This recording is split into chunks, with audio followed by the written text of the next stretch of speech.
Hi, I'm talking to Aviva Yoselis today. Aviva is a women's health educator. Hi, Aviva, how are you?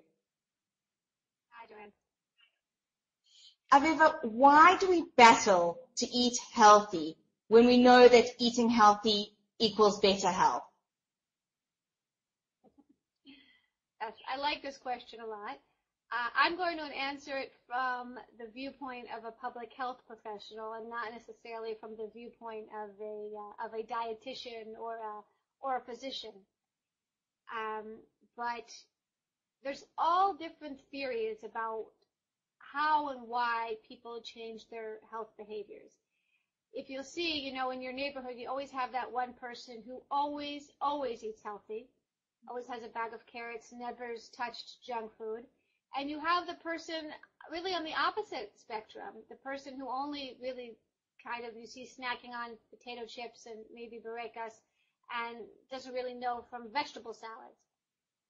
And then you have the people in between, those people who, why do they sometimes eat healthy and what they're eating unhealthy and what pushes them to change their lifestyle. So if I had the answer completely, I probably would have won the Nobel Prize already, or at least some large amount of money, because that is what all sorts of health professionals are trying to answer. But I think we all have to find a balance. And for everyone, the balance is very different, but we all need to find something that works within our lifestyle. And I see with a lot of people that if you choose something that's so extreme for you, it's so outside of your lifestyle, that over time, it's not really going to change your behavior.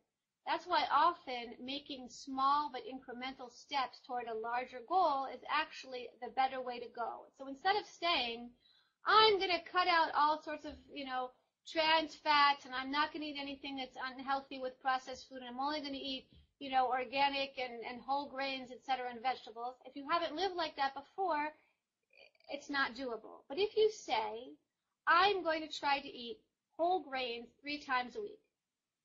I'm trying to serve my family whole grains 3 times a week. That means the rest of the week I could be eating my white rice, I could be eating all my processed grains, but 3 times a week I'm trying to insert something with whole grain.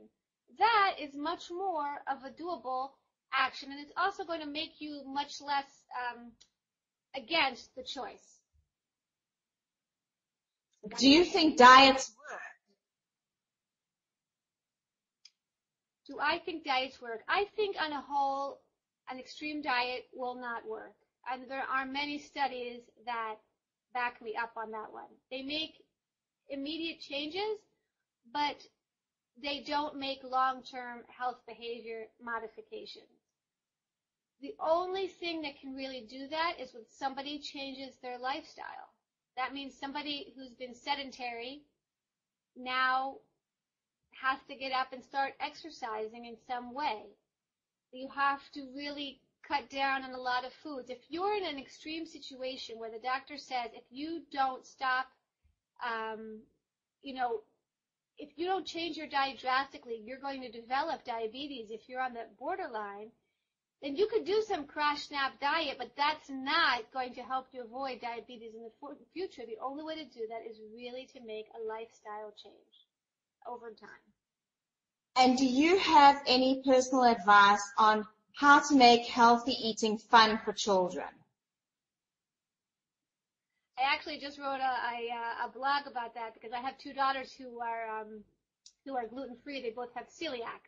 So not only do I try to do healthy eating, but then try to make it gluten-free is always a twist.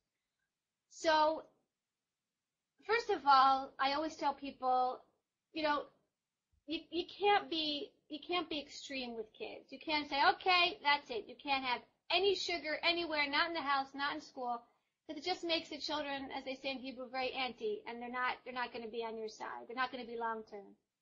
So first of all, choose your battles. Decide what is really important to you. I don't know, is it going to be food coloring? Is it going to be high fat? Every family is different, but choose the things that are important to you and stick to them, and don't fight about all the things on all the fronts, because that's not going to happen.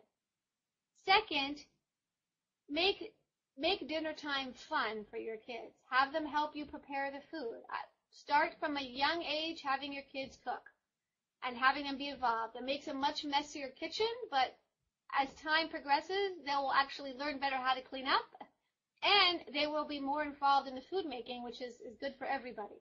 They also own the food, and it'll be much more of an experience for them.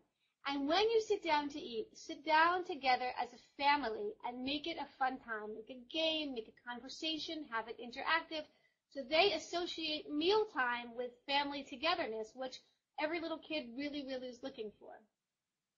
Thank you, Aviva. Thank you so much for talking to me today.